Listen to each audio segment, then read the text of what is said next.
وصلنا مع العصب العاشر أو العصب الحائر أو العصب المبهم، عدى من المخ، نزل الرقبة، دخل الصدر، وفهمنا إن هو بيسيطر على القلب. المخ ده ما بيسيبش القلب كده يدق لوحده، مع إن هو من إمكانيات القلب إن هو يدق منفردا، عنده كهرباء خاصة بيه، عنده عقدة كده في الأذين الأيمن طلع الكهرباء بتاعته وتخليه كده لو فصلت القلب ده بره خالص من غير أي أعصاب تلاقيه عمال يدق لوحده بس ببطء. لكن المخ ما بيسيبوش لوحده، المخ بيقول له أنا القائد لازم أسيطر عليك، فبيسيطر عليه بالنظامين: النظام العطوف اللي بيديله نبضات تسرع من عمله، والنظام جار العطوف اللي بيبطئ القلب ويهدي نبضاته ويخليه في حالة استرخاء.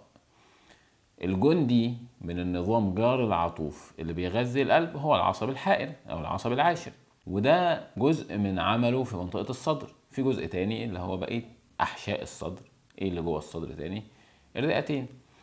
فالرئتين اللي بيوصل لهم الهواء هو الشعب الهوائية، القصبة الهوائية اللي نازلة رقبتنا من قدام، أول حاجة قدام في الرقبة، وبعدين تنزل في الصدر، تتفرع فرعين، كل فرع يروح رئة. كل الطريق بتاعها ده منسوج العصب الحائر حواليه زي الكروشيه، مديله إمداد عصبي كثيف للشعب الهوائية والشعيبات إلى أن تدخل الرئة. وبما أن العصب الحائر يحمل ألياف تنتمي إلى نظام جار العطوف، فهو يعني من أعصاب استرخاء النفس، والنفس يبقى هادي وبطيء ومفيش مانع الشعب الهوائية تكون ضيقة. لكن هو عصب حسي وعصب حركي، هو مش مجند كله للنظام جار العطوف، لا هو برضو بيحرك عضلات وبيحس. ولأنه بيحس بالشعب الهوائية فهو مسؤول رئيسي في عملية الكحة، يعني برضو الأعصاب هتدخل في الكحة.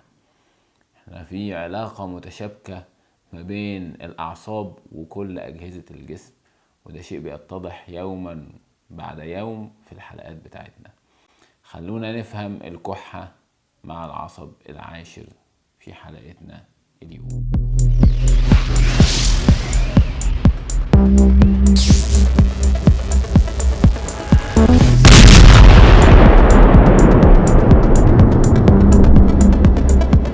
الإمداد العصبي للشعب الهوائية قسمين: قسم بنسميه الجسدي اللي هو بيحس بالشعب وأي مثيرات ليها، وجزء ذاتي اللي هو بيشتغل تلقائيا لحماية الإنسان.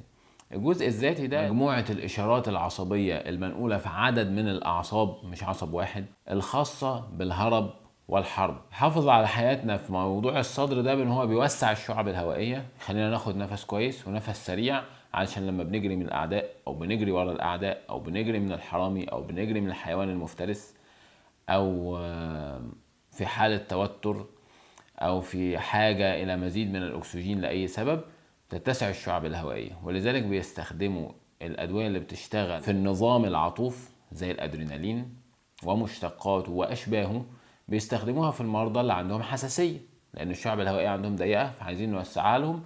نغش كده حاجة من النظام العطوف، يعني ناخدها منه كده ونقول انت يا نظام يا عطوف يا سمباثيتك سيستم بتستعمل الأدرينالين والنور أدرينالين. طب ايه رأيك احنا هنقلدك في الناس اللي هم عندهم مشكلة في الشعب الهوائية بتاعتهم ضيقة، اللي هم اللي عندهم الحساسية او الربو، فنديلهم المادة دي. عكس النظام جار العطوف هو مش محتاج الكلام ده. لكن وان كان العصب الحائر هو من النظام جار العطوف، يعني يبدو ان هو ملوش علاقة بحمايتنا من التنفس، لكنه زيه زي العصب التاسع هو بيحس بمجرى التنفس. العصب التاسع كان بيحس بلسان المزمار، العصب العاشر بيحس بالمجرى كله. فأي حاجة تدخل في المجرى ده هو مش هيتعامل كعصب حركي، هو هيتعامل كعصب حسي، هيصوت ويبعت إشارات، يديله إشارات عنيفة جدا، يقول له أنا في حاجة دخلت في الشعب الهوائية بتاعتي، في حاجة مهيجة لمجرى التنفس. فيبدأ المخ يرسل إشارات للعضلات بتاعة الصدر والبطن علشان تنقبض بقوة فترفع الضغط جوه الصدر. لما الصدر عضلاته تنقبض وعضلات البطن تنقبض، الضغط داخل الصدر يرتفع بقوة. يجي معاهم العصب التاسع، ده بقى ريفلكس، يعني بنسميه ردة فعل، ترتيبة كده ربنا مرتبها في الجهاز العصبي بتحصل تلقائيا حتى في الطفل الصغير. مجرد ما العصب الحائر اشتكى من الشعب الهوائية وقال للمخ أنا الشعب دي حاسة بحاجة، الحاجة دي تكون بذرة لب دخلت في القصبة الهوائية، تكون التهاب، تكون تراب، تكون زي ما تكون، هو هيشتكي للمخ، فالمخ هيبعت إشارات الأعصاب الجسدية بقى، الأعصاب اللي طالعة من النخاع الشوكي في صدرنا وفي بطننا، والفرينك نيرف أو العصب المسؤول عن تحريك الحجاب الحاجز، كل ده ينقبض علشان الضغط جوه الصدر يرتفع. الضغط جوه الصدر يرتفع، المفروض هيطلع الهواء، العصب التاسع يروح جاي قافل لسان المزمار، يبقى الضغط جوه الصدر مرتفع والهواء مش عارف يخرج، فالضغط يرتفع بقوة بقوة بقوة، يروح العصب التاسع فتح لسان المزمار مرة واحدة. تعالوا معايا كده، عضلات الصدر انقبضت، عضلات البطن انقبضت، الحجاب الحاجز انقبض، وقصادهم القصبة الهوائية مقفولة من فوق بالعصب التاسع. اللي حركه هو الريفلكس كده، تكوينته كده، ردة الفعل دي تكوينتها كده، وفجأة يروح فاتح فتطلع الكحة، فيها ارتفاع في ضغط الصدر مع غلق لسان المزمار ثم فتح مفاجئ. دور العصب التاسع في الكحة هو الإحساس، إن هو بيحس بالشعب الهوائية. فلو في عطب في العصب العاشر أو العصب الحائر، الإحساس بالقصبة الهوائية هيبقى فيه مشكلة.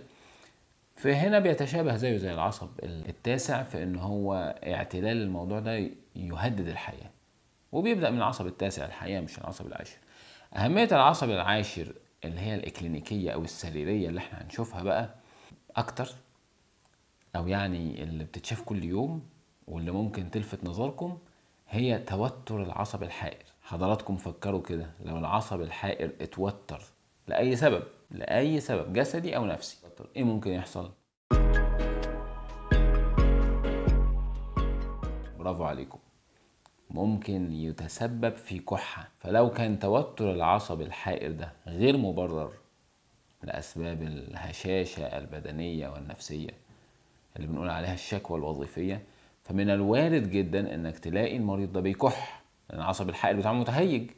اللي مهيجه نصوره ونفحصه ونطمن عليه، لقينا ما فيهوش اي حاجة، نقول ان دي شكوى غير مبررة، وان الشكوى غير المبررة تحتاج الى تلبية احتياجات انسانية جسدية ونفسية، بعدها تزول، سواء تلبى الاحتياجات دي بممارسة الرياضة، بالراحة، بالنوم. الراحة أقصد الاستراحة زي ما بقول لكم دايما، مش الراحة التامة.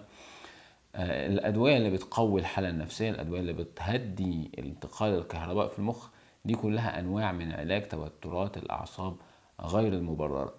كل عصب هنتكلم عنه بنقول إن له علل مهيجة زي الأورام وزي الوحمات الدموية المجاورة، وعلل متلفة زي الأورام برضو لو اشتد إصابتها للعصب أو قطع العصب لأي سبب عرضي أو جراحي.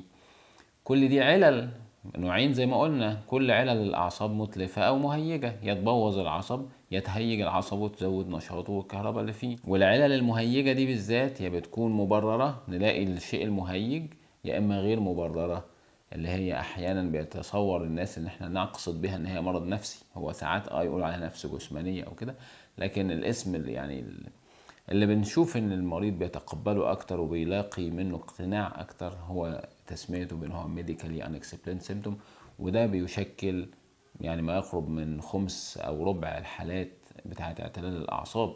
علشان كده ضروري كل ما نتكلم عن العصب، زي ما بنتكلم عن الاورام وخطورتها في الاعصاب، وعن الوحمات الدموية، وعن التشوهات الشريانية، وعن اعتلال الأعصاب السكري، وعن اعتلال الأعصاب بسبب اضطرابات المناعة أو الالتهابات الذاتية أو الالتهابات المناعية، لازم نتكلم عن اعتلالات الأعصاب غير المبررة، لأن هي جزء كبير من اعتلال الأعصاب. يبقى خلاصة حلقة النهاردة إن العصب الحائر أو العاشر بعد مساهمته في تنظيم القلب ليه مساهمة في الإحساس وتنظيم عمل الرئتين أو الشعب الهوائية عن طريق الإحساس بمسارات الهواء داخل الرئتين اللي هي الشعب الهوائية، وإن هو لو حس بأي شيء غريب، سواء كان هذا الإحساس صادق أو كاذب، هو بينشئ أو بيسبب أو بيثير ردة فعل الكحة أو السعال. أمثلة التهيج الصادق: